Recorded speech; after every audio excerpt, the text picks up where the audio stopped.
नमस्कार साथियों, मैं फतेहपाल नायक आप सभी का नायक IAS एकेडमी पर हार्दिक स्वागत करता हूं।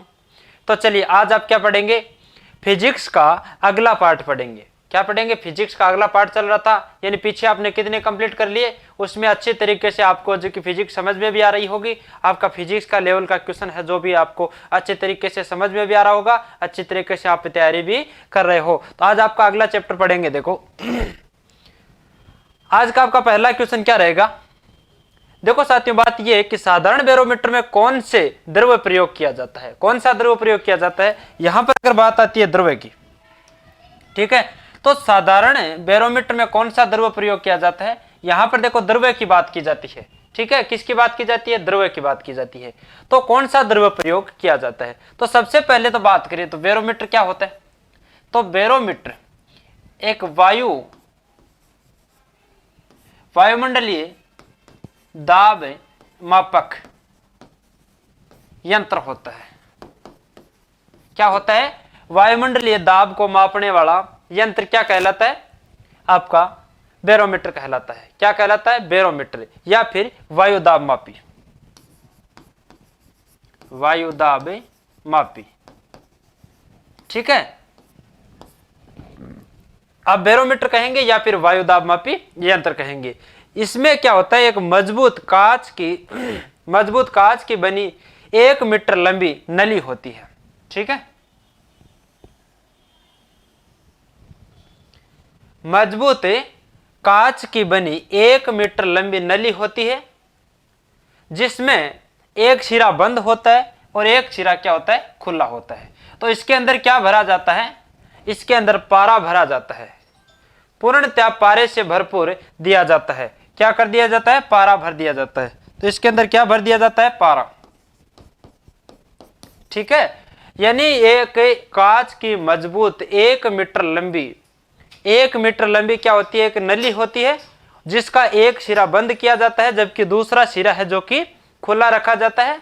और इसमें क्या भरा जाता है? पारा भरा जाता है, ठीक है। तो आपको पूर्णतः पारे से भर दिया जाता है। तो इसमें कौन सा द्रव्य प्रयोग किया जाता है? आपका पारा हो जाएगा। कौन सा द्रव्य प्रयोग किया जाता है? पारा भरा जाता है, ठीक है। ये तो होगी बेसिक जानकारी बैरोमीटर की।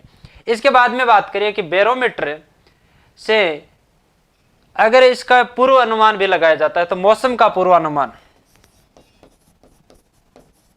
मौसम का पूर्वानुमान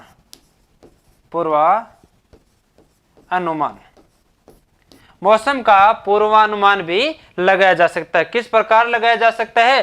कि अगर बैरोमीटर का पाठ्यांक जब अचानक नीचे गिर जाता है तो किस प्रकार की संभावना रहती है? आंधी या फिर तूफान आने की। बैरोमीटर का पाठ्यांक जब धीरे धीरे नीचे गिरता है तो किस प्रकार की संभावना रहती है? बरसात आने की। बैरोमीटर का पाठ्यांक जब धीरे धीरे ऊपर चढ़ता है तो किस प्रकार की संभावना रहती है? मौसम में साफ रहने की। क्या रहती है? मौसम में साफ रहने की संभावना रहती है, ठीक है। तो यह हो गया आपका मौसम साफ रहने की। तो यह हो गया बैरोमीटर से आपका मापक, यानी पूर्वानुमान पर यानी 3 चीज होती है। इसका क्या है? बैरोमीटर का पाठ्यांक। क्वेश्चन इस प्रकार आएगा एग्जाम में कि बैरोमीटर का पाठ्यांक जब अचानक नीचे गिर जाता है तो क्या स्थिति होती है, क्या संभावना होती है? बरसात या फिर आंधी तूफान, या फिर मौसम साफ रखने की। तो अचानक गिरने से आंधी या फिर तूफान आता है, धीरे धीरे नीचे गिरता है तो बरसात आती है, धीरे धीरे ऊपर चढ़ता है तो मौसम साफ रहता है। ये तीन आपकी क्या होगी? लाइनिंग होगी, 3 समीकरण होगी, ठीक है। तो ये आपको कवर कर लेना है, ठीक है ना। तो ये हो गया वायुदाब मापी यंत्र। उसको वायुदाब मापी भी कह सकते हैं, या फिर बैरोमीटर भी कह सकते हैं। और इसमें भरा क्या जाता है? पारा भरा जाता है। तो ये हो गया आज का बैरोमीटर का क्वेश्चन, ठीक है। भाई अगला क्वेश्चन देखिए, दूध के घनत्व को किस में मापा जाता है? दूध के घनत्व को किस में मापा जाता है? लेक्टोमीटर, बैरोमीटर, हाइड्रोमीटर या फिर हाइग्रोमीटर? तो यहां पर देखो लेक्टोमीटर से क्या मापा जाता है? लेक्टोमीटर से क्या मापा जाता है? दूध की शुद्धता या फिर दूध का घनत्व है। दूध का घनत्व है, ठीक है। दूध का घनत्व किससे मापा जाता है? लेक्टोमीटर से। बैरोमीटर से क्या मापा जाता है? बैरोमीटर से वायु दाब, ठीक है। अब हाइड्रो और हाइग्रो दोनों सेम चीज हो गई। हाइड्रो और हाइग्रो दोनों सेम चीज नजर आ रही है, तो इन दोनों में अंतर पहचान करने के लिए आपको क्या करना है? हाइड्रोमीटर से तो क्या होता है, द्रव्य का अपेक्षित घनत्व है, द्रव्य का अपेक्षित घनत्व मापने के लिए, और हाइग्रोमीटर वायुमंडलीय आर्द्रता मापने, क्या मापने के लिए, आर्द्रता मापने के लिए। तो यहां से आपका हो जाएगा, अब दूध के घनत्व में, दूध का घनत्व कौन मापता है भाई, देखो लेक्टोमीटर हो जाएगा, क्या हो जाएगा, लेक्टोमीटर हो जाएगा। तो यहां से आपका बैरोमीटर वायुदाब हो जाएगा, हाइड्रोमीटर द्रव्य का अपेक्षित घनत्व हो जाएगा, और आपका हाइग्रो मतलब आर्द्रता हो जाता।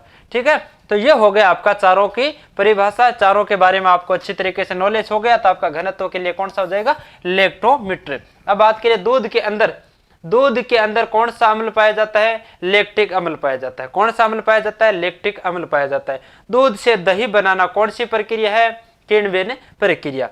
किस क्रिया के कारण बनता है दूध से दही, किण्वन के कारण। तो यह हो गया आपका दूध से दही बनना।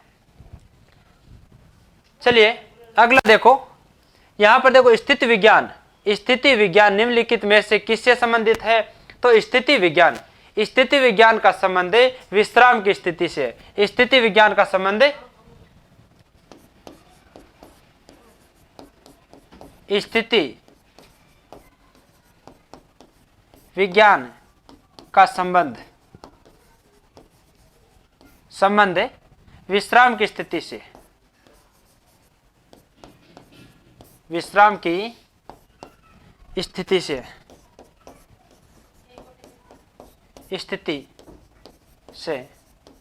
है। ठीक है, यानी स्थिति विज्ञान का संबंध विश्राम की स्थिति से है। यानी इसमें बात करें तो भौतिक वस्तुओं पर लगे बल व बल आघूर्ण की उपस्थिति में संतुलन का अध्ययन, संतुलन का अध्ययन किसे कहा जाता है, स्थिति विज्ञान में आता है। तो आप बात करें कि भौतिक वस्तुओं पर लगे बल वह बल आघूर्ण के संतुलन की स्थिति का अध्ययन किस में किया जाता है, आपके स्थिति विज्ञान के अंदर किया जाता है। तो स्थिति विज्ञान में किसका अध्ययन किया जाता है, बल व बल आघूर्ण, बल आघूर्ण पर, बल आघूर्ण की उपस्थिति पर की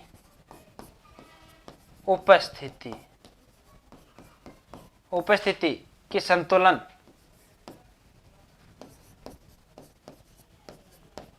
संतुलन का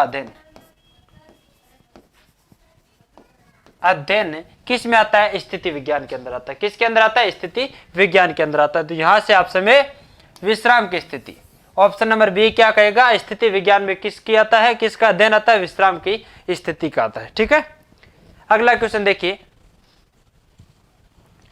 अगला क्वेश्चन देखिए, अशुद्धियों के कारण द्रव्य का क्वथनांक बढ़ जाता है या फिर घट जाता है, या फिर वही रहता है, या फिर कोई संबंध नहीं है। तो अशुद्धि मिलाने पर द्रव्य का क्वथनांक क्या हो जाता है, बढ़ जाता है या फिर घट जाता है। तो यहां पर देखो अशुद्धि के रूप में जैसे बर्फ है, तो बर्फ में अशुद्धि कौन सी हुई, अशुद्धि, बर्फ में अशुद्धि है जैसे नमक। तो बर्फ में नमक मिलाने पर इसका क्वथनांक पर क्या फर्क पड़ रहा है, उसके अशुद्धि मिलाने पर उसके क्वथनांक पर क्या फर्क पड़ता है। तो जैसे बर्फ में नमक हो गए उसकी अशुद्धि, अशुद्धि मतलब बात करें तो उसका प्रतिरोध। तो प्रतिरोध है जो कि द्रव्य, अशुद्धियों के कारण द्रव्य का क्वथनांक है जो कि बढ़ जाएगा, बढ़ जाता है। ठीक है, तो यह आपका ए ऑप्शन क्या हो जाएगा, सही हो जाएगा। अशुद्धियों के कारण क्या होता है, क्वथनांक बढ़ता है। ठीक है, यहां से आप समझिए पानी के 4 डिग्री सेंटीग्रेड पर शरीर तैरता है, यदि तापमान 100 डिग्री सेंटीग्रेड हो जाए तो शरीर डूब जाएगा, कोई परिवर्तन नहीं होगा, कुछ अधिक भाग पानी में डूबेगा, अधिक आसानी से तैरेगा। देखो बात यह है कि 4 डिग्री सेंटीग्रेड पर, 4 डिग्री सेंटीग्रेड पर पानी का घनत्व अधिक होता है, अधिक होता है। ठीक है भाई, एक चीज नोट करें, 4 डिग्री सेंटीग्रेड पर पानी का घनत्व सर्वाधिक होता है या फिर अधिक होता है। ठीक है, 100 डिग्री सेंटीग्रेड पर पानी का घनत्व कम होता है और तैरना आसान कौन से में होता है? अधिक घनत्व में तैरना आसान होता है। यहां पर अगर बात करें कि अगर 100 डिग्री पर पानी का घनत्व कम क्यों होता है, कम है क्यों होता है, जबकि 4 डिग्री पर अधिक क्यों होता है, 100 डिग्री पर कम क्यों होता है? तो आप नोट लगाकर लिखिए, तापमान के बढ़ने पर घनत्व कम होता है। घनत्व क्या होता है? कम होता है। ठीक है, तापमान के बढ़ने पर घनत्व कम होता है। जैसे 4 डिग्री के ऊपर आपका घनत्व अधिक है, जबकि आपने तापमान बढ़ाकर 100 डिग्री कर दिया तो आपका क्या है? आपका घनत्व जो कि कम हो गया। और कम घनत्व व्यक्ति का डूबना निश्चित है। कम घनत्व में क्या होता है? तैरना, देखो अधिक घनत्व में तैरना आसान होता है, जबकि ज्यादा जो कि अधिक घनत्व में तैरना आसान है, कम घनत्व बोले तो अधिक तापमान पर उसका घनत्व कम हो जाता है और व्यक्ति का डूबना निश्चित हो जाता है। तो सबसे पहली बात तो शरीर उसका डूब जाएगा। क्यों डूब जाएगा? क्योंकि उसने 100 डिग्री सेंटीग्रेड पर पानी को गर्म किया और पानी को गर्म किया तो इसका घनत्व क्या हो गया? कम हो गया। कम घनत्व व्यक्ति नीचे चला जाता है। ठीक है, तो कम घनत्व में व्यक्ति नीचे चला जाता है। तो चलिए ये भी आप आसानी से कर सकते हो, समझ भी गए होंगे। तो चलिए अगला देखिए, तो ये हो गया तापमान के बढ़ने पर घनत्व क्या होता है? तापमान के बढ़ने पर घनत्व क्या होता है? कम होता है। ठीक है, तो इसी प्रकार जैसे आप समझ सकते हैं, ये 4 डिग्री पर घनत्व अधिक है और 100 डिग्री पर घनत्व कम होता है, और तापमान के बढ़ने पर घनत्व जो कि कम होता है। तो यहाँ पर 4 डिग्री से 100 डिग्री सेंटीग्रेड बोले तो तापमान बढ़ा तो घनत्व कम हुआ तो व्यक्ति तैरने के बजाय नीचे जाएगा मतलब डूबेगा। तो आपका ए ऑप्शन राइट हो जाएगा। तो चलिए अगला क्वेश्चन देखिए, एक सुखी सेल में कौन सी ऊर्जा पाई जाती है? भाई सुखी सेल में कौन सी ऊर्जा पाई जाती है? तो यहां से आप देखिए सुखी सेल किसको कहते हैं। सबसे पहले तो आप ये देखिए कि सुखी सेल का मतलब शुष्क सेल। सुखी सेल का मतलब क्या होता है? शुष्क सेल होता है। तो अब सुखी सेल के बारे में तो आपको नहीं पता, लेकिन शुष्क सेल के बारे में तो आपको सभी को पता है। तो सेल में हमेशा क्या होता है, यानी आपके शुष्क सेल के अंदर क्या होता है? कौन सी ऊर्जा होती है भाई? कौन सी ऊर्जा पाई जाती है? कौन सी ऊर्जा पाई जाती है? रासायनिक ऊर्जा। सेल के अंदर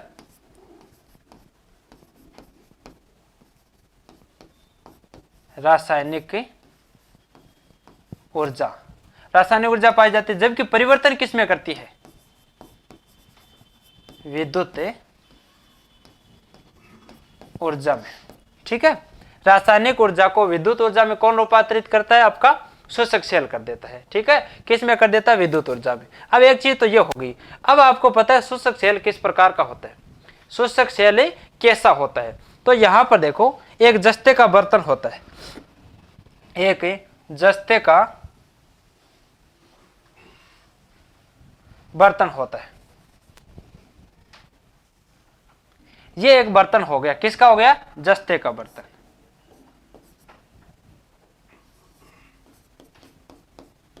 क्या हो गया? बर्तन बोले तो ये ऊपर का जो आपका डिब्बा दिख रहा है, ये डिब्बा किसका हो गया? जस्ते का। एक साइड से बंद है, एक साइड से खुला मान लीजिए इसको। ठीक है, अब इसके अंदर एक कार्बन की छड़ रखी जाती है। क्या रखा जाता है? कार्बन की छड़ रखा जाता है। ठीक है, ये आपकी कार्बन की छड़ हो गई। ठीक है, इसके अंदर मैग्नीज डाइऑक्साइड व आपका अमोनियम क्लोराइड भरा जाता है।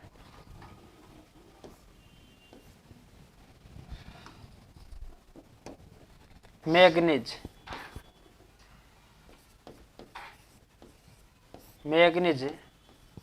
डाई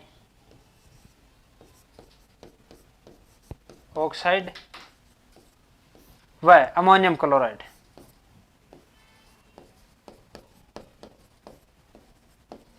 अमोनियम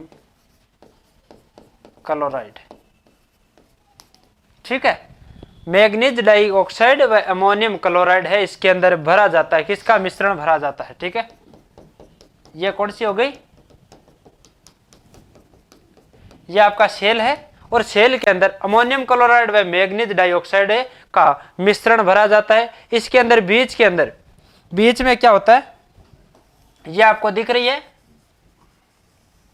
ये क्या है कि कार्बन की छड़ लगी हुई होती है। ठीक है, क्या लगी होती है, कार्बन की छड़ लगी होती है। अब इसमें एनोड व कैथोड का, अब आपको पता है कि ये रासायनिक ऊर्जा से विद्युत ऊर्जा उत्पन्न तो करता है, लेकिन इसको ऊर्जा प्राप्त करने के लिए कहां कहां से कोई वायर टच करना पड़ता है। तो आपका ये देखो, यहां जो आपको कार्बन के ऊपर छड़ दिख रही है, यहां क्या है, ये एक साइड निकली हुई होती है, यानी एक साइड ऊपर की ओर ये कार्बन की छड़ है, ये थोड़ी निकली हुई होती है। वहां पर अगर आपको क्या प्राप्त होगा, एनोड। एनोड बोले तो प्लस प्राप्त होगा। जबकि आपका जस्ते का बर्तन, यहां से देखो, यहां से जस्ते के बर्तन से क्या प्राप्त होगा, कैथोड। कैथोड बोले तो माइनस। तो आपने टीवी के रिमोट जैसे या फिर रेडियो वगैरह में आपने शोषक सेल प्रयोग किया है, तो शोषक सेल को दोनों साइड में दो प्लेटें लगी होती हैं, यानी आप जहां पर सेल डालते हो वहां पर दो प्लेटें लगी होती है, एक बार प्लस एक साइड माइनस। तो प्लस की साइड में आप क्या करोगे, इस कार्बन की छड़ को लगाओगे। आप माइनस की साइड में क्या है, जस्ते की जो कि बर्तन का निचले का सिरा होता है उसका माइनस मानोगे या फिर कैथोड मानोगे। तो ये कैथोड व एनोड दोनों मिलकर क्या प्राप्त करेंगे, विद्युत धारा देंगे। क्या देंगे, विद्युत धारा देंगे। तो ये हो जाएगा आपका शोषक सेल की परिभाषा। शोषक सेल का बर्तन किसका होता है, जस्ते का बना होता है। इसके अंदर क्या लगी होती है, कार्बन की छड़ लगी होती है। ठीक है, कार्बन की छड़ किसका कार्य करती है, जो कि एनोड का यानी प्लस का कार्य करती है। जस्ते का बर्तन किसका कार्य करता है, कैथोड का माइनस का कार्य करता है। इसके अंदर कौन सी मिश्रण प्रयोग किया जाता है, अमोनियम क्लोराइड या फिर आपका मैग्नीज डाइऑक्साइड। तो चलिए, ये हो गया आपका, ये किस ऊर्जा को, रासायनिक ऊर्जा को विद्युत ऊर्जा में उत्पन्न कर रहा है, जबकि विद्युत ऊर्जा को तो उत्पन्न करता है, ठीक है, परिवर्तन करता है। जबकि इसके अंदर पाई कौन सी जाती है, रासायनिक ऊर्जा पाई जाती है। ठीक है, पाई कौन सी जाती है, रासायनिक ऊर्जा। तो ये हो गया आपकी परिभाषा, सेल की परिभाषा आपने समझ ली। तो आपका सुखी सेल या फिर शुष्क सेल में कौन सी ऊर्जा पाई जाती है, रासायनिक ऊर्जा। कौन सी ऊर्जा, रासायनिक ऊर्जा। तो चलिए, आसानी से समझ गए होंगे। तो चलिए अगला क्वेश्चन देखिए आप। अगला क्वेश्चन देखिए, बल का मात्रक है।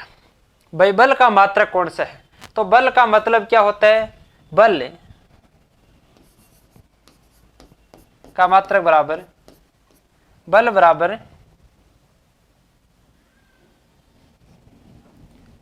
एफ बराबर एम ए होता है। क्या होता है, एम ए होता है। अब एफ का मतलब क्या होता है, एफ का मतलब फोर्स, बल। एम, एम का मतलब होता है वस्तु का द्रव्यमान। क्या होता है, वस्तु का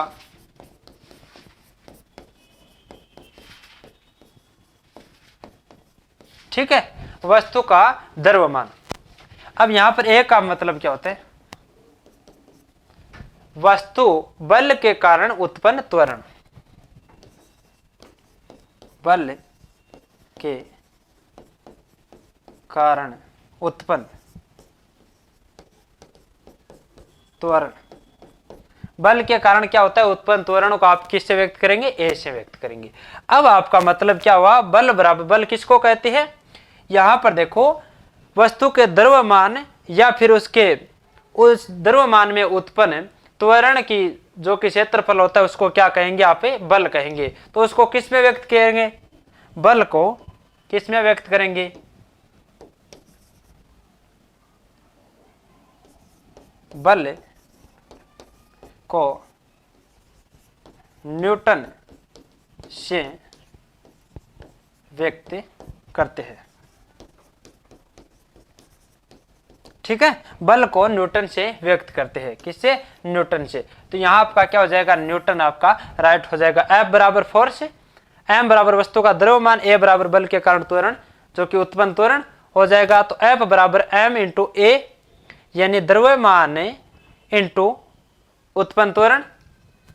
तो द्रव्यमान इंटू त्वरण आपका हो जाएगा, क्या हो जाएगा, फोर्स कहलाएगा। फोर्स बोले तो बल कहलाएगा, और बल को आप किस में व्यक्त करेंगे, न्यूटन में। तो यहां पर आपका राइट आंसर क्या हो जाएगा, न्यूटन हो जाएगा। चलिए अगला क्वेश्चन देखिए। यदि एक जहाज नदी से समुद्र में प्रवेश करता है तो स्थिर रहेगा, ऊपर उठेगा, अपरिवर्तित रहेगा, या फिर नीचे डूब जाएगा। ठीक है, नदी के जल की अपेक्षा नोट लगा के लिखिए, नदी के जल की अपेक्षा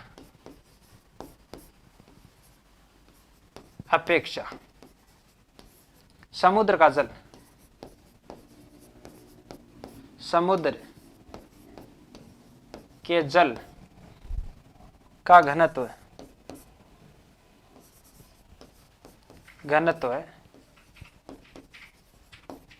अधिक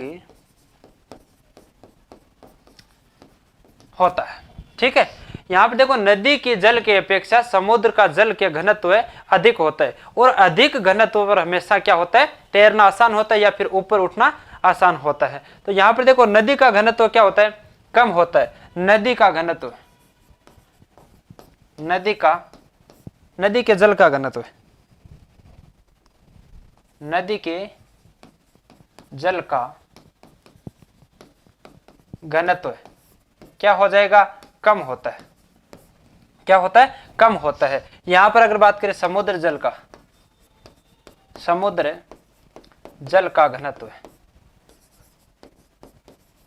घनत्व क्या होता है, अधिक होता है। तो अधिक घनत्व में क्या होगा, सभी को पता है, जब नदी से तैरती हुई जहाज अगर समुद्र में प्रवेश करती है तो उस समय समुद्र का घनत्व है वो नदी की अपेक्षा ज्यादा होगा। तो ज्यादा की कंडीशन में आपका नदी की अपेक्षा जहाज ऊपर की ओर उठेगा। ऊपर की मतलब ऐसा नहीं है कि आसमान में उड़ेगा, जबकि नदी की अपेक्षा कुछ ऊपर उठेगा। उसमें मान लीजिए अगर 1 फुट भी ऊपर उठा तो मतलब ऊपर उठ जाएगा। ठीक है, तो ऊपर उठेगा मतलब घनत्व के कारण है जो कि जहाज है ऊपर की ओर उठेगा। तो यह आप आसानी से समझ सकते हो कि इसमें नदी के जल की अपेक्षा समुद्र का जल घनत्व अधिक होता है। ठीक है, यह चीज आप नोट करें। अगला क्वेश्चन देखो, हवाई जहाज से यात्रा करते समय पेन से स्याही है जो कि बाहर निकल जाती है। अब आपने कई बार देखा है कि जब आप प्लेन के अंदर बैठते हो, हवाई जहाज के अंदर यात्रा करते हो, उस समय हवाई जहाज है जो कि बैठते समय नहीं निकलती है। हवाई जहाज कुछ दूरी तय करने के बाद में, ऊपर पहुंचने के बाद में, आपके जो कि जेब के अंदर पेन है, उस पेन की जो स्याही है वो अपने आप बाहर निकलनी शुरू हो जाती है। तो उसका रीजन क्या है, उसका रीजन ये है कि सबसे पहली बात तो ये है कि ऊंचाई बढ़ने पर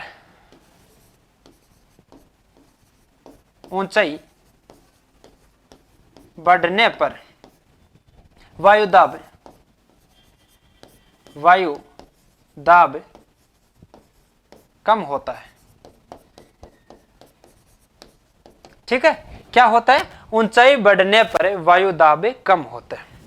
अब कम का मतलब कितना कम होता है, तो वायु दाब कम होता है, और जैसे जैसे ऊंचाई जैसे बढ़ती जाती है उसी प्रकार वायुमंडलीय दाब कम हो जाता है। और एक ऊंचाई इस प्रकार की आएगी उस समय जो कि आपके पेन के अंदर है, उसकी स्याही का दाब है, वह दाब वायुमंडलीय दाब से अधिक हो जाता है। उस समय पेन और बाहर के वायुमंडलीय दाब का जो कि असामंजस्य जो भंग हो जाता है, उस भंग होने के कंडीशन में एक ऊंचाई ऐसी आएगी,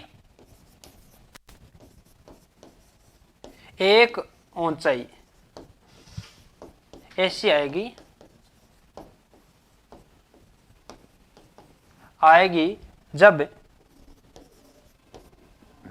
पेन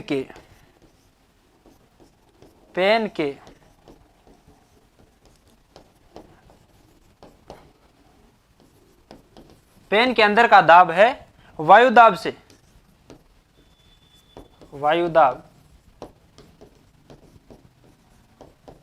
अधिक हो जाएगा, वायु दाब से अधिक हो जाएगा।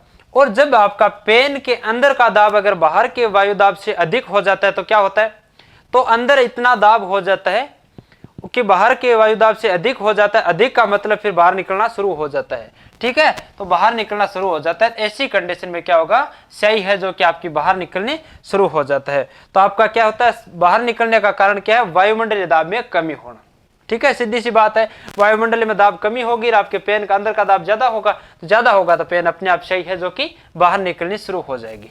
तो यहाँ पर क्या हो गया, आपका वायुमंडलीय दाब में कमी, ठीक है। भाई वायुमंडलीय दाब में वृद्धि होती तो पेन के अंदर का दाब तो कम होता तो सही बाहर क्यों निकलती, अंदर ही रहती, जबकि ये कोई विशेष रीजन नहीं है। तो वायुमंडलीय दाब में कमी के पेन के अंदर का दाब अधिक हो जाता है, अधिक हो जाता है तो आपके पेन की सही है जो कि बाहर निकल जाती है। तो ये समझने की कोशिश करें। अगला क्वेश्चन है, देखिए, बाहरी वाहन में डीजल का उपयोग इसलिए किया जाता है क्योंकि अधिक माइलेज और ईंधन की सुरक्षा दे, या फिर कम खर्च और ईंधन की बचत करे, उच्च क्षमता और आर्थिक बचत करे, या फिर पेट्रोल की अपेक्षा डीजल सस्ता होता है इसलिए यूज करता है। तो इसमें आप देखिए, अधिक माइलेज और इंजन की सुरक्षा, तो देखो माइलेज तो अधिक कौन देता है, पेट्रोल भी देता है, माइलेज तो पेट्रोल भी अधिक देता है, तो उसको भी आप मान सकते हैं। जबकि इंजन की सुरक्षा, तो पेट्रोल इंजन की क्या सुरक्षा नहीं होती, पेट्रोल इंजन की क्या सुरक्षा नहीं होती है। तो डीजल इंजन की और पेट्रोल इंजन की सुरक्षा की बात करें तो दोनों की सेम ही सुरक्षा है, इसमें दोनों से कोई प्रकार का नुकसान तो नहीं होता है। इंजन के नुकसान में कोई नुकसान नहीं होता है। जब पेट्रोल इंजन हो, इसमें पेट्रोल आप भली प्रकार डाल रहे हो तो इसमें किसी प्रकार का कोई नुकसान नहीं होता है। आप डीजल इंजन में बराबर डीजल डालते रहो तो इसमें कोई नुकसान नहीं होता है। हाँ, एक चीज जरूर होता है, आप पेट्रोल में डीजल या फिर डीजल इंजन में पेट्रोल डाल ले तो आपका इंजन खराब हो सकता है, ऐसा कतई न करें। दोनों में क्या होता है, आप मान लीजिए कि डीजल इंजन है तो आप पेट्रोल उससे उच्च क्वालिटी का होता है और आप उच्च क्वालिटी का पेट्रोल इसके डालोगे तो भी आपका इंजन खराब ही होगा, ठीक है। तो इसमें अधिक माइलेज और इंजन की सुरक्षा ये तो कोई रीजन नहीं है, इससे कोई विशेष रीजन नहीं है। तो आप देख लीजिए, कम खर्च और ईंधन की बचत, तो इससे तो पेट्रोल और डीजल से तो कोई कम ईंधन वाली तो बात है नहीं, ठीक है। कम खर्च और ईंधन की बचत, तो इसमें बचत तो किसी प्रकार की होगी नहीं। अब अगर बात करें उच्च क्षमता और आर्थिक बचत, उच्च क्षमता की बात करें तो हाँ, ये जरूर है कि डीजल है, डीजल के अंदर गुणवत्ता क्या होती है, उच्च होती है, क्षमता क्या होती है, उच्च होती है, पेट्रोल के बजाय उच्च क्षमता होती है, ठीक है। तो ये एक कारण तो ये हो सकता है उच्च क्षमता। और आर्थिक बचत, तो आर्थिक बचत की बात करें, आर्थिक का मतलब ये होता है पेट्रोल और डीजल के अंदर दामों में, यानी रेट की बात करें तो इसमें थोड़ा अंतर होता है। अंतर का मतलब ये डीजल थोड़ा सस्ता होता है पेट्रोल की बजाय, पेट्रोल की बजाय सस्ता होता है, पेट्रोल की बजाय सस्ता होता है। तो इसका मतलब आर्थिक तो बचत हो गई, आर्थिक बचत हो गई। और अब क्या भारी वाहनों में हमें क्या चाहिए, उच्च क्षमता चाहिए। उच्च क्षमता किस में होती है, डीजल के अंदर होती है। भाई भारी वाहनों जैसे ट्रक वगैरह, बस वगैरह के अंदर आप पेट्रोल डालोगे तो उसमें अधिक क्षमता प्राप्त नहीं होगी, अधिक क्षमता प्राप्त नहीं होगी तो आप क्या करेंगे, उसका यूज नहीं कर पाओगे। इसलिए अधिक क्षमता के लिए आपको क्या प्राप्त करना होगा, डीजल, क्या डालना होगा, डीजल उपयोग में लेना होगा, ठीक है। इससे आर्थिक बचत भी होगी। आर्थिक बचत का मतलब बात करिए, अगर 10 रुपए का दोनों में अंतर है तो डीजल 10 रुपए तो कम आता है और उस अधिक क्षमता देता है, तो ये आपका आर्थिक रीजन हो सकता है। पेट्रोल की अपेक्षा सस्ता होने के कारण, जबकि पेट्रोल के ऊपर सस्ता होने का तो कारण है ही है, लेकिन उच्च क्षमता का भी तो कारण है। तो आपका सी ऑप्शन क्या हो जाएगा, राइट ऑप्शन माना जाएगा, ठीक है। ये आपका देखो, वस्तु की मात्रा बदलने पर अपरिवर्तन रहेगा। अब देखो, वस्तु की मात्रा बदलने पर, वस्तु की मात्रा, भाई वस्तु की मात्रा बदलने पर क्या क्या बदलता है, भाई परिवर्तन होता है। देखो, आयतन परिवर्तन होता है, द्रव्यमान होता है, भार परिवर्तन होता है, लेकिन घनत्व का भी घनत्व परिवर्तन नहीं होता है। क्यों नहीं होता है, उसकी मात्रा बदलने पर, मात्रा बदलने पर घनत्व परिवर्तन नहीं होता है। जबकि घनत्व कब परिवर्तन होता है, जब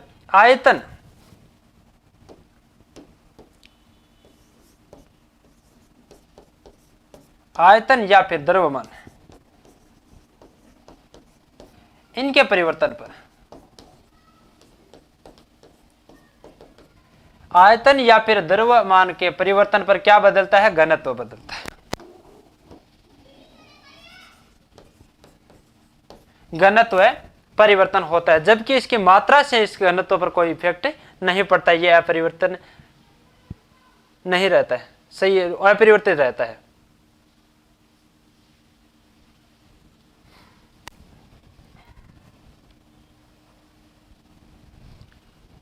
ठीक है, अगला देखिए,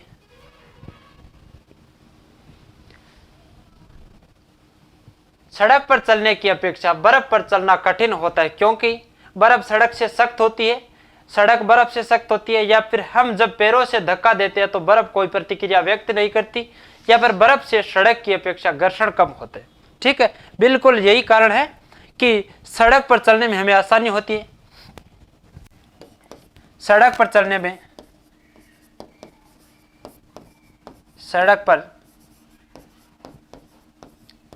चलने में हमें आसानी होती है, क्योंकि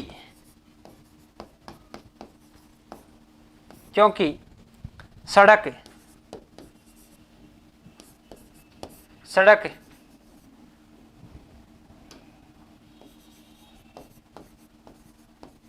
खुरदरी होती है,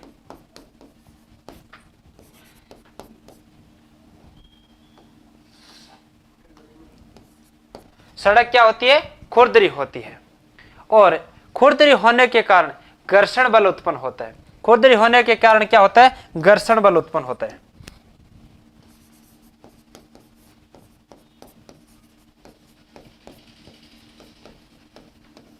घर्षण बल क्या होता है? उत्पन्न होता है, जबकि आपके बर्फ के अंदर घर्षण बल उत्पन्न नहीं होता है, क्योंकि वह उसकी सतह चिकनी होती है, जिससे आप ऊपर चलोगे तो आपका क्या होगा? फिसलने का डर रहता है। यहाँ पर अगर दूसरी बात करिए कि आप जब सड़क पर चलते हो तो आप पैरों से सड़क को पीछे की तरफ धक्का मारते हो, सड़क को पीछे की तरफ क्या मारते हो? धक्का मारते हो।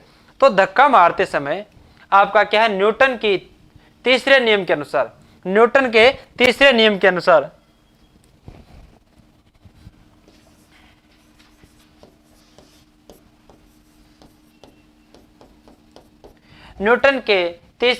अनुसार क्रिया प्रतिक्रिया होती है, और क्रिया प्रतिक्रिया का मतलब यही होता है कि आप सड़क पर चलते हो और उस घर्षण बल के कारण सड़क को पीछे की तरफ धक्का मारते हो, और धक्का मारते हो तो क्रिया प्रतिक्रिया के कारण आप क्या? आगे बढ़ जाते हो। तो इसके कारण घर्षण बल के कारण आपको सड़क पर चलने में आसानी होती है, बर्फ पर चलने में आपको कठिनाई प्राप्त होती है। यहाँ से आप क्या करेंगे?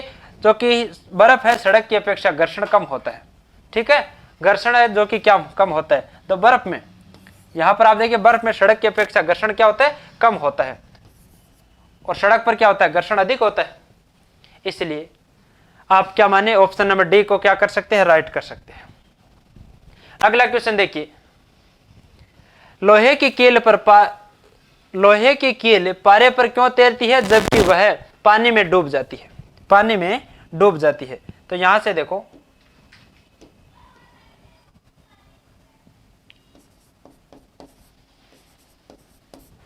पारे पर तैरती है। ठीक है, लोहे का घनत्व पारे से कम होता है। ठीक है, और पानी का घनत्व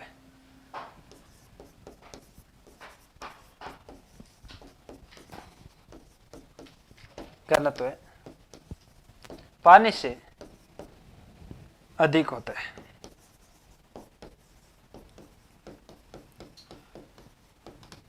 ठीक है, यहां पर देखो, लोहे का घनत्व पारे से तो क्या होता है? कम होता है, इसलिए वह ऊपर जो कि तैरता है, जबकि लोहे का घनत्व पानी से अधिक होता है, इसलिए वह डूब जाता है। तो यहां पर देखो, ऑप्शन पर जाओ, एक में क्या है? लोहे की पारे से रासायनिक क्रिया की प्रतिक्रिया पानी की तुलना में कम होने का कारण बिल्कुल गलत है। ठीक है, लोहे का भार पानी के भार से अधिक होता था, पारे से कम होता है, तो भार का इसमें कोई जिक्र नहीं होता है। ठीक है, भार की वजह से न तो तैरता है न डूबता है। लोहे का घनत्व पानी से अधिक ठीक है, समझ गए? लोहे का घनत्व पानी से क्या है? अधिक होता है। लोहे का घनत्व पारे से क्या होता है, कम होता है। लोहे का घनत्व पारे से क्या होता है, कम होता है। ये हो गई परिभाषा पूर्ण।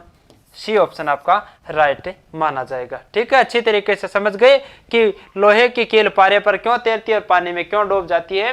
तो लोहे का घनत्व पारे से तो क्या होता है, कम होता है, तो वह पानी से अधिक होता है, इसलिए वह डूब जाता है। तो आप हमेशा याद रखिए, घनत्व वाला तो कन्फर्म पूछा जाता है। अब यहां पर अगर बात करें, तेल जल के तल पर फैल जाता है क्योंकि तेल जल की अपेक्षा अधिक घना होता है, नहीं। ठीक है, अगर तेल जल की अपेक्षा कम घना होता है, यह भी करेक्ट आंसर नहीं है। तेल का तल तनाव पानी से अधिक होता है, नहीं। तेल का तल तनाव पानी से क्या होता है, कम होता है। तेल का तल तनाव पानी से क्या होता है, तेल का तल तनाव पानी से कम होता है, इसलिए वह तेल के तल पर फैल जाता है। तो आपका राइट आंसर कौन सा हो जाएगा, ऑप्शन नंबर डी हो जाएगा। चलिए अगला, ऊंचाई की जगहों पर पानी 100 डिग्री सेंटीग्रेड के नीचे के तापमान पर क्यों उबलता है। क्यों उबलता है, क्योंकि इसका कारण क्या है, देखो, क्योंकि वायुमंडलीय दबाव कम हो जाता है अतः उबलने के बिंदु नीचे आ जाता है, क्योंकि गुरुत्वाकर्षण बल कम हो जाता है, पर्वतों पर भारी हवाओं का कारण होता है उपयोग। तो देखो, इसमें पर्वतों पर भारी हवाओं का कारण, ये तो कोई विशेष कारण नहीं है, क्योंकि गुरुत्वाकर्षण कम हो जाता है, नहीं होता, गुरुत्वाकर्षण का कोई रोल नहीं है। यहां पर अगर बात करें, ऊंचाई पर जाने पर वायुमंडलीय दाब क्या होता है, कम हो जाता है। तो वायुमंडलीय दाब कम होने के कारण आपका क्वथनांक क्या है, घट जाता है। क्वथनांक क्या है, घट जाता है, जबकि आपका जो कि जल है, जो कि कम तापमान पर है, उबलना शुरू हो जाता है। तो आपका क्या हो जाएगा, क्वथनांक क्या हो जाएगा, क्वथनांक घट जाएगा। क्वथनांक घट जाता है क्योंकि देखो, क्योंकि वायुमंडलीय दबाव कम हो जाता है, तो आपका क्वथनांक भी घट जाता है। क्वथनांक घट जाने पर जल है आपके कम तापमान पर उबलना शुरू हो जाता है, यानी 100 डिग्री से नीचे तापमान पर भी उबलना शुरू हो जाता है। तो आपका करेक्ट आंसर हो जाएगा ऑप्शन नंबर ए हो जाएगा। ठीक है, तो देखिए अगला क्वेश्चन है, साबुन के बुलबुलों के अंदर का दाब है जो कि वायुमंडलीय दाब से अधिक होता है या फिर वायुमंडलीय दाब से कम होता है, वायुमंडलीय दाब के बराबर होता है या फिर वायुमंडलीय दाब का आधा होता है। ठीक है, यहां पर अगर बात करें कि आपने के साबुन की बाल्टी वगैरह के अंदर एक इस प्रकार का बुलबुला देखा है। ठीक है, वह बुलबुला फूला हुआ किस कारण रहता है, कि फूला हुआ इस कारण, देखो ये आपका बार वायु दाब है और इसके अंदर का दाब है। ठीक है, ये इसके अंदर का दाब है, ये अंदर का दाब है। तो इसमें आपको ये अगर फूला हुआ किस प्रकार नजर आ रहा है, तो इसके अंदर का दाब वायुमंडलीय दाब से अधिक होगा, वायुमंडलीय दाब से अधिक होगा, उसी कारण ये फूलता है। और जब अंदर का दाब वायुमंडलीय दाब से बहुत ज्यादा हो जाता है या फिर इसके बराबर हो जाता है, तो बराबर होने की कंडीशन में ये अपने आप फूट जाता है। ठीक है, वायुमंडलीय दाब से अधिक होता है तब ये फूला रहता है और कुछ समय बाद में ये फूट जाता है। तो यहाँ पर अगर क्या होता है, ये उसका क्या होता है, उसका करेक्ट रीजन है वायुमंडलीय दाब से अधिक होता है, तभी ये आपको फूला हुआ नजर आ रहा है। अगर बात करें वायुमंडलीय दाब से कम होता तो ये क्या होता है, पानी की सतह के ऊपर रहता, न के ऊपर फूला हुआ आपको दिखाई देता। बराबर होता तो भी फूला हुआ नजर दिखता, आधा होता तो भी आपको फूला हुआ नहीं, जबकि वायुमंडलीय दाब से अधिक होने के कारण आपको ये फूला हुआ नजर आता। ठीक है, यहां पर चलिए, किसी पिंड का भार पृथ्वी तल पर सब जगह समान होता है, ध्रुवों पर सर्वाधिक होता है या फिर विषुवत रेखा पर अधिक होता है या फिर मैदानों की अपेक्षा पहाड़ों पर अधिक होता है। ठीक है, यहां पर अगर बात करें, देखो यहां पर देखो, पृथ्वी के गुरुत्वाकर्षण के कारण, गुरुत्वीय त्वरण के कारण इसमें ध्रुवों पर होता है सर्वाधिक। पृथ्वी के गुरुत्वीय त्वरण के कारण जी का मान ध्रुवों पर क्या होता है,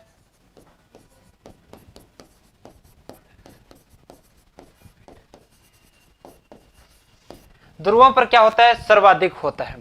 विषुवत रेखा पर क्या होता है, न्यूनतम होता है। तो विषुवत रेखा पर देखो जी का मान न्यूनतम होता है, यहां पर क्या दे रखा है, अधिक दे रखा है, इसका मतलब ये तो गलत हो गया। मैदानों की अपेक्षा पहाड़ों पर अधिक होता है, ठीक है, तो ये कोई विशिष्ट कारण नहीं है। पृथ्वी तल पर सब जगह समान बिल्कुल नहीं होता है, क्योंकि ध्रुवों पर सर्वाधिक, विषुवत रेखा पर न्यूनतम, और पृथ्वी की घूर्णन गति बढ़ाने पर जी का मान घटता है, और जो कि घूर्णन गति कम करने पर जी का मान बढ़ता है, जबकि पृथ्वी की सतह से ऊपर या फिर नीचे जाने पर जी का मान घटता है। ठीक है, तो ये आपका हो गया जी का गुरुत्वीय त्वरण का मान। यहाँ पर देखो करेक्ट ऑप्शन है ध्रुवों पर सर्वाधिक होता है, तो गुरुत्वीय त्वरण का मान ध्रुवों पर क्या होता है, सर्वाधिक होता है। तो आपका क्या होता है, उसका गुरुत्वीय त्वरण का मतलब उसका भार भी उसी पर निर्भर करता है। ठीक है, तो उसी पर निर्भर करता है, तो ध्रुवों पर क्या होगा, सर्वाधिक होगा।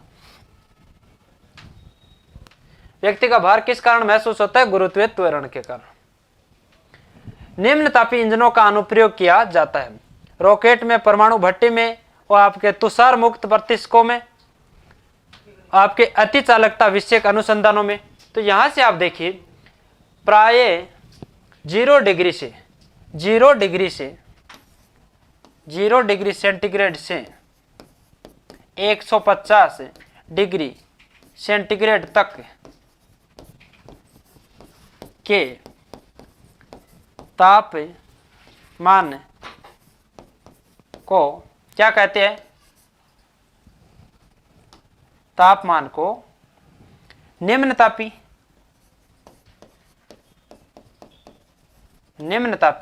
या क्रायोजेनिक ताप,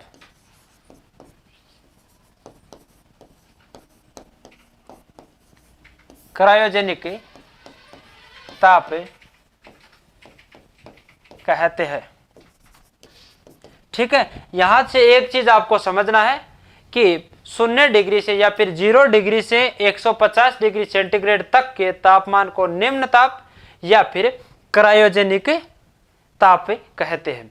अब इसका उपयोग कहां पर किया जाता है, ठीक है, तो इसका उपयोग है जो कि आपके रॉकेटों के अंदर किया जाता है। किसका उपयोग, रॉकेटों के अंदर किसका उपयोग किया जाता है, निम्न तापी या फिर क्रायोजेनिक ताप। तो आप रॉकेट के इंजन को आप क्रायोजेनिक इंजन भी कहा जाता है। ठीक है, तो इसका उपयोग जिस इंजन में किया जाता है उस इंजन को क्या कहेंगे, हमें क्रायोजेनिक इंजन या फिर निम्न तापी इंजन कहेंगे। इसका उपयोग किस में किया जाता है, रॉकेटों में किया जाता है। तो याद रखिए रॉकेट के अंदर कितने डिग्री तक का तापमान का वो प्रयोग किया जाता है, 0 से 150 डिग्री तक का। जब किसी वस्तु को पृथ्वी से चंद्रमा पर ले जाया जाता है, ठीक है, जब किसी वस्तु को चंद्रमा से पृथ्वी पर ले जाया जाता है तो उसका भार बढ़ जाता है, उसका भार घट जाता है, उसके भार में कोई परिवर्तन नहीं होता है, या फिर वह पूर्ण रूप से भार रहित हो जाती है। ठीक है, एक चीज हमेशा याद रखिए भाई, वायुमंडल में जैसे जैसे ऊंचाई बढ़ेगी तो वायुमंडल क्या होगा, कम होगा। तो जब वायु दाब कम होगा तो आपका भार भी क्या होगा, कम होगा। भार क्या होगा, भार क्या होगा, कम होगा। लेकिन इतना कम नहीं होगा कि 0 हो जाएगा, कुछ कम होगा। कितना % होगा वो आगे बात करेंगे। वायुदाब, ऊंचाई बढ़ने पर वायुदाब कम होगा, और वायुदाब कम होगा तब भार भी आपका कम होगा। अब कितना कम होगा, देखो डी ऑप्शन पर जाओ कि आपका ये चंद्रमा है। ठीक है, क्या है, चंद्रमा, चंद्रमा है, और ये आपकी क्या है, पृथ्वी। ठीक है, ये पृथ्वी, ये चंद्रमा है। यहां पर देखो पृथ्वी से कोई वस्तु को उठाकर चंद्रमा पर ले जाया जाता है, पृथ्वी से कोई वस्तु को उठाकर चंद्रमा पर ले जाया जाता है, उसका भार बढ़ जाता है। देखो भार बढ़ जाने का मतलब यहां कोई चीज है 1 kg की है, यहाँ 1 kg के, और चंद्रमा पर बढ़ाने पर कितने की हो जाए, मान लीजिए 5 kg की। यानी बढ़ने का मतलब तो 1 से बढ़कर 2, 3, 4, 5 हो जाती है। लेकिन हमें यह बताया गया है कि पृथ्वी से जैसे जैसे हम ऊपर जाते हैं तो हमारा वायुमंडलीय दाब क्या होता है, कम होता है। और जब वायुमंडलीय दाब कम होता है तो वायुमंडलीय दाब कम होने के साथ तो हमारा वजन भी कम होता है, भार कम होता है। तो भार कम होने का मतलब भार बढ़ना तो किसी प्रकार संभव नहीं है, जितना है उतना कम होगा। कितना कम होगा वो आगे देखेंगे, लेकिन बढ़ने वाली तो कोई आशंका नहीं है। तो इसका मतलब सबसे पहला ऑप्शन था आपको ये डिलीट करे। ऑप्शन नंबर 1 को तो सबसे पहले, यानी उसका भार बढ़ जाता है, ये तो किसी कारण संभव नहीं है। भार घटेगा, लेकिन कितना घटेगा वो आगे बात करेंगे। वह पूर्ण रूप से भार रहित हो जाएगा। भार रहित का मतलब वह उसका भार 1% भी नहीं रहेगा, यानी 0 हो जाएगा। इसका कहने का मतलब चंद्रमा पर जाने पर कोई वस्तु का भार है जो कि शून्य हो जाएगा। बिल्कुल ऐसा में यह भी आपका संभव नहीं है, कभी भी चंद्रमा पर जाने पर कोई वस्तु का भार शून्य नहीं होता है। हालांकि कम जरूर होता है, कितना % कम होता है वो आपको बता दिया जाएगा, लेकिन 0 कभी नहीं होगा, शून्य नहीं होता। शून्य तो किसके अंदर होता है? निर्वात के अंदर होता है। ठीक है, यहां पर उसके भार में कोई परिवर्तन नहीं होगा। ठीक है, अब आपका सी ऑप्शन पर देखो, ये कह रहा है उसके भार में कोई परिवर्तन नहीं होगा। तो ये कह रहा है जैसे जैसे वायुमंडल दाब कम होता जाएगा, भाई सूर्य और पृथ्वी पर वायुमंडलीय दाब समान थोड़ी है, सूर्य और पृथ्वी पर दोनों में वायुमंडलीय दाब का अंतर है, और चंद्रमा पर वायुमंडलीय दाब एकदम से नील है। तो वायुमंडलीय दाब नील होगा तो उस समय भार में अपरिवर्तन कैसे होगा? ये बोल रहे परिवर्तन नहीं होगा। तो जहां पर पृथ्वी में कोई चीज 10 kg की है, वह चंद्रमा पर 10 kg की थोड़ी हो सकती है। वहां अगर वायुमंडलीय दाब है ही नहीं तो 10 kg वाली चीज तो वहां पर 1 kg की समथिंग होगी। तो इसी प्रकार है आपका, जो कि आपका ऑप्शन नंबर ए भी गलत हो जाता है, डी भी हो जाता है, सी भी हो जाता है। ये कह रहा है उसका भार घट जाता है, ये हो गई परफेक्ट बात, इसका भार घट जाता है। अब कितना % घटता है ये आप देखिए, चंद्रमा और पृथ्वी पर वजन का कितना भाग होता है? चंद्रमा और पृथ्वी पर वजन का भाग होता है 1/6%, 1/6 भाग। यानी आप मान लीजिए जो वस्तु चंद्रमा पर 10 kg की है, किस पर है? चंद्रमा पर 10 kg की है, तो पृथ्वी पर 60 kg की होगी। पृथ्वी पर कितने kg की होगी? 60 kg की होगी। तो ये आप चीज नोट करें, देखो चंद्रमा पर 10 kg की मतलब उसमें 50 kg है जो कि आपका पृथ्वी पर प्लस चलता है। ठीक है, तो इसमें 50 kg का अंतर चलता है। 1/6 से आप क्या करें, 1 से 6 से गुणा करें 1/6 से, इसलिए यहां पर क्या होता है, चंद्रमा पर है जो कि वस्तु का भार है घटता है। ये आप राइट मानिए, हमेशा के लिए चंद्रमा पर उसका वजन है जो कि घटता है, क्योंकि वायुमंडल है जो कि एकदम नील के बराबर हो जाता है। पृथ्वी पर वायुमंडलीय दाब साथ में तुलता है, इसलिए आपका जो कि कौन सा ऑप्शन हो जाएगा? यहां पर देखो, अगला देखो, एक भू उपग्रह अपनी कक्षा में निरंतर गति करता रहता है। यह अपकेंद्रीय बल के प्रभाव से होता है, जो प्राप्त होता है उपग्रह को प्रेरित करने वाले रॉकेट इंजनों से, या फिर पृथ्वी द्वारा उपग्रह पर लगने वाले गुरुत्वाकर्षण से। तो ये आपका हो जाएगा सूर्य द्वारा उपग्रह पर लगने वाले गुरुत्वाकर्षण से, उपग्रह द्वारा पृथ्वी पर लगने वाले गुरुत्वाकर्षण से यह नहीं होगा। सूर्य द्वारा उपग्रह पर लगने वाले गुरुत्वाकर्षण से नहीं होगा। उपग्रह को प्रेरित करने वाले रॉकेट इंजन से नहीं होगा। पृथ्वी द्वारा उपग्रह पर लगने वाले गुरुत्वाकर्षण से एक भू उपग्रह अपनी कक्षा में निरंतर गति करता रहता था। आपका सही ऑप्शन कौन सा हो जाएगा? ऑप्शन नंबर बी आपका क्या हो जाएगा? राइट ऑप्शन हो जाएगा। निरंतर गति किसके कारण करता है? निरंतर गति किसके कारण करता है? पृथ्वी द्वारा उपकरण पर लगाए गए गुरुत्वाकर्षण बल के कारण। यहां पर देखो, रक्त दाब मापने का यंत्र कौन सा है? रक्त दाब मापने का यंत्र कौन सा है? देखो, रक्त दाब मापने का यंत्र देखो, स्फिग्नोमेनोमीटर। रक्त दाब या फिर ब्लड प्रेशर, ठीक है, या फिर बीपी। बीपी बोले तो ब्लड प्रेशर या फिर रक्त दाब किस यंत्र से मापा जाता है? स्फिग्नोमेनोमीटर। टेकोमीटर से क्या मापा जाता है? वायुयानों तथा मोटर नाव की गति को मापने का यंत्र कौन सा है? टेकोमीटर है। अब एक्टीमीटर कौन सा है? तो एक्टीमीटर आपका है सूर्य की किरणों की तीव्रता किससे मापी जाती है? सूर्य की किरणों की तीव्रता किस में मापी जाती है? एक्टीमीटर से। बैरोमीटर से आपका क्या मापा जाता है? वायु दाब मापा जाता है। यहां पर अगर बात की जाती है कि अगर सूर्य की किरणों की तीव्रता तो इससे माप लेते हैं, लेकिन सूर्य का तापमान किससे मापा जाता है? पायरोमीटर से। ठीक है, सूर्य का तापमान किससे मापा जाता है? पायरोमीटर से। अब आप कहेंगे तापमान मापने का यंत्र तो थर्मामीटर है, तो थर्मामीटर आपका 1500 डिग्री सेंटीग्रेड से नीचे, 1500 डिग्री सेंटीग्रेड से ऊपर तापमान को मापने के लिए किस यंत्र का प्रयोग करना पड़ता है? पायरोमीटर का। ठीक है, तो यह आपका सूर्य का ताप उच्च तापमान में आ जाता है। उच्च ताप को मापने के लिए किसका प्रयोग किया जाता है? पायरोमीटर का। तो चलिए यहां पर आप अच्छी तरीके से समझ सकते हो।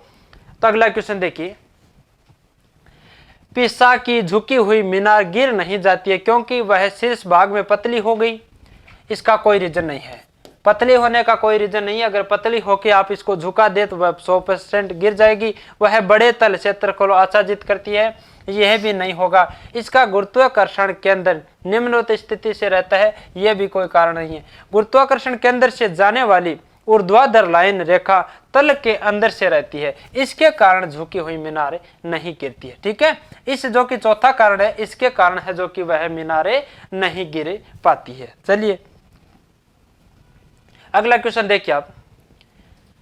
जब एक कुएं से पानी की बाल्टी को ऊपर खींचते हैं तो हमें महसूस होता है कि बाल्टी पानी की सतह से ऊपर भारी हो गई या फिर पानी की सतह से ऊपर हल्की हो गई, पानी की बाहर आकर स्थिति खो बैठी या फिर पानी से बाहर आकर उसमें द्रव्यमान में बढ़ोतरी हो गई।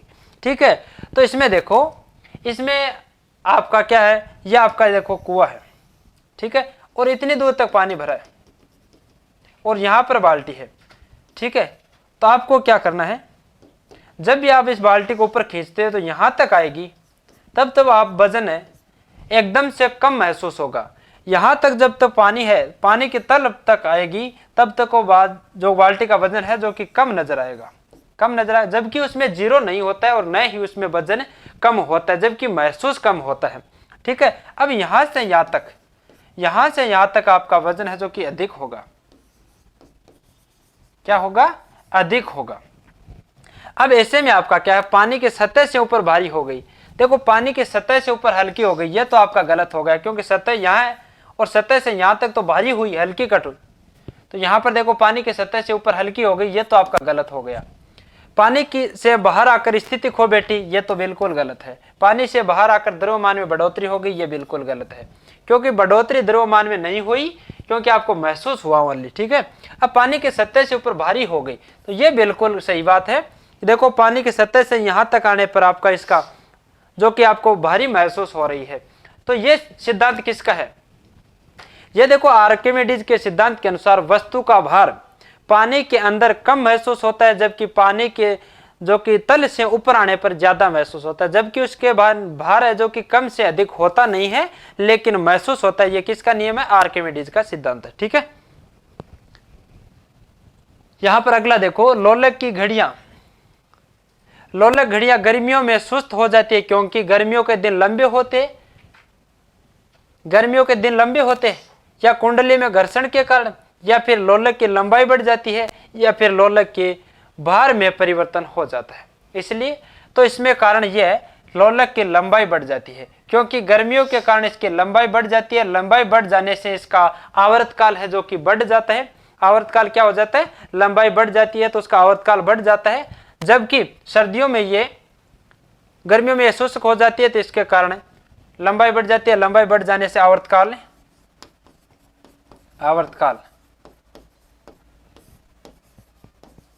बढ़ जाता है। ठीक है, आवर्तकाल बढ़ जाता है, जिससे ये सुस्त हो जाती है। ठीक है, अब यहां पर बात करें, प्रेशर कुकर में भोजन कम समय में तैयार हो जाता है, क्योंकि जल का क्वथनांक बढ़ जाता है, जल का क्वथनांक घट जाता है, या फिर भोजन कम उष्मा लेता है, या फिर उपरोक्त में से कोई नहीं। तो हमेशा याद रखिए कि प्रेशर कुकर में कमरे के तापमान का डबल ताप, जो कि आपका वायुदाब से लगभग 2 गुना जो कि तापमान अधिक हो जाता है तो वायुदाब से, इसके कारण उसमें क्या हो जाता है, क्वथनांक बढ़ जाता है। उसमें क्या होता है, क्वथनांक बढ़ जाता है। तो प्रेशर कुकर में आपका वायुमंडल दाब अधिक होने के कारण से क्वथनांक है जो कि बढ़ जाता है, जिसके कारण है जो कि खाना जल्दी बनता है। ठीक है, तो यहां इसका हो गया, जल का क्वथनांक बढ़ जाता है। तो अगला क्वेश्चन देखिए, वायु शक्ति विंड पावर में ऊर्जा का कौन सा रूप विद्युत ऊर्जा में परिवर्तित करता है, तो सौर ऊर्जा, स्थितिज ऊर्जा, या फिर गतिज ऊर्जा। तो आपका वायु शक्ति का नियम है गतिज ऊर्जा से विद्युत ऊर्जा में।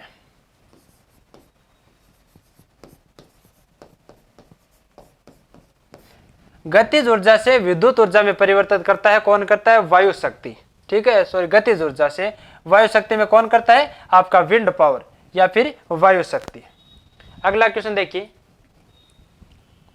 यदि 100 ग्राम चीनी को आधा लीटर पानी में मिलाकर एक असंतृप्त चीनी का घोल तैयार किया जाता है, तो इनमें से कौन सी भौतिक राशि नहीं बदलेगी, यानी भौतिक राशि कौन सी नहीं बदलेगी? नहीं बदलेगी मतलब सेम रहेगी, नहीं बदलेगी मतलब सेम रहेगी। तो आपका कौन सा चेंज हो सकता है? यहां पर आपका देखिए द्रव्यमान बदलेगा, ठीक है, सांद्रता भी बदलेगी, घनत्व भी बदलेगा, लेकिन आयतन नहीं बदलेगा, ठीक है। यहां पर अगर जो कि आपका चीनी और यह आपका सांद्रता का घोल बनाया जाता है, जिसमें द्रव्यमान बदलेगा, सांद्रता बदलेगी, घनत्व बदलेगा, लेकिन आयतन नहीं बदलेगा, ठीक है। आयतन में किसी प्रकार का कोई बदलाव नहीं आएगा। तो चलिए, हवाई जहाज रनवे की ओर क्यों दौड़ता है? गति बढ़ाने के लिए, अपने पंखों को नियंत्रण करने के लिए। तो हमेशा याद रखिए कि हवाई जहाज है, कोई हवाई जहाज हो या फिर कुछ भी हो, गति बढ़ाने के लिए हमेशा क्या करती है? जो कि कुछ दूरी तक रनवे पर चलती है। तो इसका कारण आप समझ सकते हो, जैसे आपका हाई जंप है, तो आप हाई जंप करते हो तो कितना आरपीएफ में हाई जंप कितना है? आरपीएफ में हाई जंप कितना है?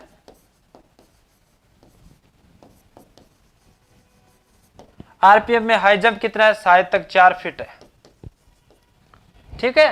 हाई जंप कितना आरपीएफ के अंदर? 4 फीट है। तो उस 4 फीट हाई जंप को करने के लिए आप एक जगह खड़े खड़े 4 फुट तक नहीं उछल सकते हो, 4 फीट तक नहीं उछल सकते हो। इसके लिए आपको क्या करना पड़ेगा? कुछ दूरी से आपको दौड़ कराना होगा।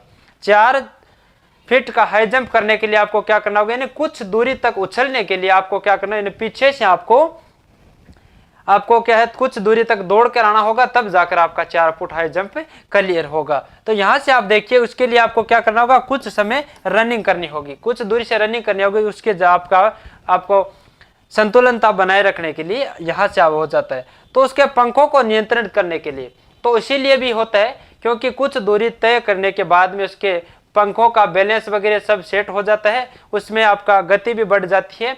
तो ये सब प्रक्रिया करने के बाद में हवाई जहाज है जो कि सीधी आसमान में उड़ जाती है। लेकिन हेलीकॉप्टर आपका जगह से उठता है। तो हेलीकॉप्टर में कौन सी ऊर्जा होती है? स्थितिज ऊर्जा या फिर गतिज ऊर्जा? हेलीकॉप्टर के अंदर कौन सी ऊर्जा होती है? तो स्थितिज और गतिज ऊर्जा दोनों किसके अंदर होती है? हेलीकॉप्टर के अंदर। तो वो अलग हो गया। जबकि यहाँ पर हवाई जहाज को रनवे की ओर क्यों दौड़ता है? इसका रीजन यही है, गति बढ़ाने के लिए, अपने पंखों को नियंत्रण करने के लिए, ठीक है। ये दोनों परिपूर्ण होगा तो इससे सी ऑप्शन क्या हो जाएगा? ए और बी दोनों राइट माना जाएगा, ठीक है। तो आपका बैलेंस बढ़ाने के लिए भी कुछ दूरी तक दूरी तय करती है और गति बढ़ाने के लिए भी करता है, ठीक है। यहां पर अगला चलो, किसी इलेक्ट्रॉनिक घड़ी के समतुल्य पुर्जा किसका होता है? यानी ये आपका इलेक्ट्रॉनिक घड़ी का पुर्जा है जो कि क्रिस्टलीय दोलित्र के समतुल्य होता है, क्रिस्टलीय दोलित्र के समतुल्य होता है। तो यहां से आप देखिए अगला क्वेश्चन,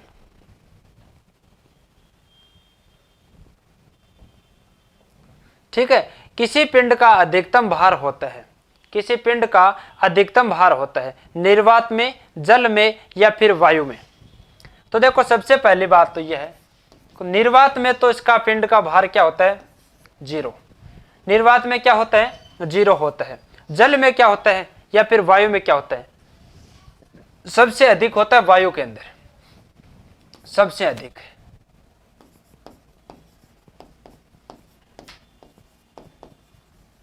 सबसे अधिक किसके अंदर होता है?